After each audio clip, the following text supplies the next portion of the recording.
Salut G-Force! Aujourd'hui, la capsule, c'est sur les motions. Donc, l'objectif, ça va être que vous soyez capable de faire tous les motions de base de cheerleading. Ce qui est vraiment important à retenir pour les motions de base, c'est qu'il faut être très raide. Donc, si on demande de faire un bras, il faut que le bras soit super raide et ne soit pas plié au spaghetti. Deuxième chose importante, c'est de retenir qu'est-ce qu'un gros trou et qu'est-ce qu'un petit trou. Parce que, dépendamment du motion qu'on fait, on doit montrer les gros trous ou on doit montrer les petits trous.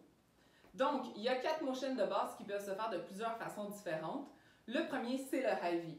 Alors, comme vous avez vu, je passe par le chemin le plus court pour aller faire mon high-V. Je ne passe pas par le côté ici. La raison est simple, c'est que quand je passe par le chemin le plus court, je peux arrêter pour être sec et être raide. Quand je viens ici, comme vous voyez, mon high-V est un petit peu plus avancé que ma tête. Je ne veux pas être ici parce que sinon, j'ai le ventre qui sort et je ne suis pas en beau gainage. Donc, quand je fais des motions, je suis raide de partout. Mes jambes sont raides, mes fesses sont serrées, mes abdos sont contractés et mes bras sont raides. Ma tête est droite.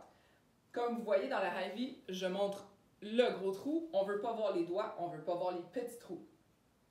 Ensuite, deuxième motion, c'est le low-V.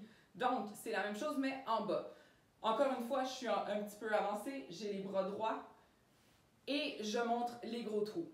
Troisième motion, c'est le T. Alors, pour faire un T, je suis ici. Le T, on n'a pas les bras avancés. On est vraiment droit, le corps est droit, le poing est aligné avec l'épaule. Alors, si je suis aligné avec ma tête, ma main est trop haute. Si je suis aligné avec mon nombril, mon bras est trop bas. Alors, ça ne fait pas un beau T. On veut vraiment s'aligner avec les épaules puis qu'il y ait une continuité ici. OK? Dernier motion, c'est le touchdown. Pourquoi on appelle ça un touchdown? C'est parce que souvent, le cheerleading, quand ça a commencé, on cheerait le football, donc on encourageait le football et c'était le signe qu'on utilisait pour dire de passer le ballon dans le milieu du but. Alors, dans le touchdown, c'est le seul mouvement où on montre les petits trous. On fait attention, ici dans le T, on montre les gros trous, on n'est pas comme ça, mais dans le touchdown, on est ici.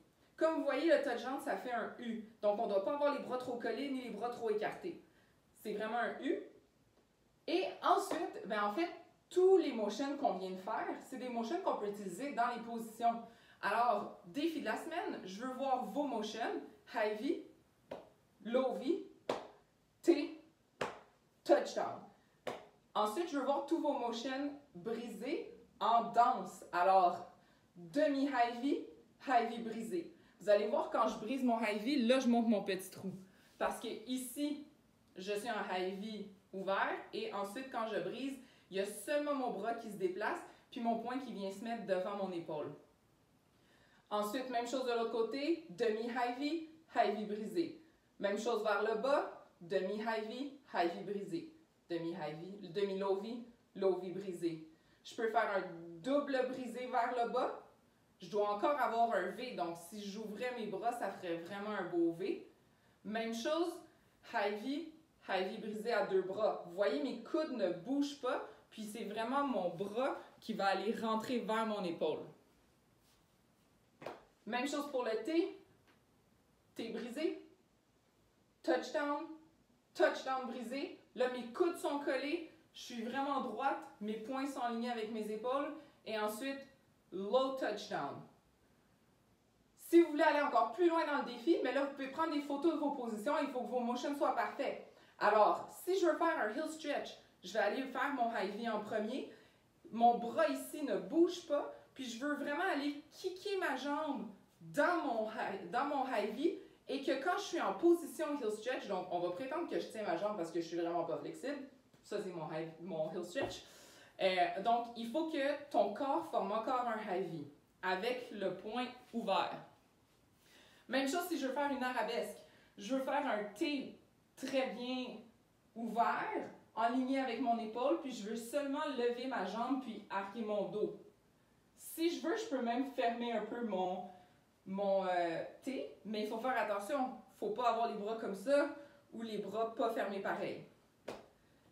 La troisième position que vous pouvez faire, c'est le bow and arrow. Évidemment, je ne vous ferai pas d'exemple, mais vous devez être en touchdown brisé, puis aller chercher votre pied ici. Donc, les deux bras droits. Et finalement, si vous voulez faire le high-V complet, vous pouvez faire un liberty. Et c'est ainsi que tous les motions sont utiles, autant dans vos motions, dans les airs pour les voltiges, mais aussi dans toutes les danses que vous faites, vous allez retrouver ces motions-là qui doivent toujours être faits avec les trous au bon endroit, les bras droits et la bonne distance pour se rendre. Donc, bon défi!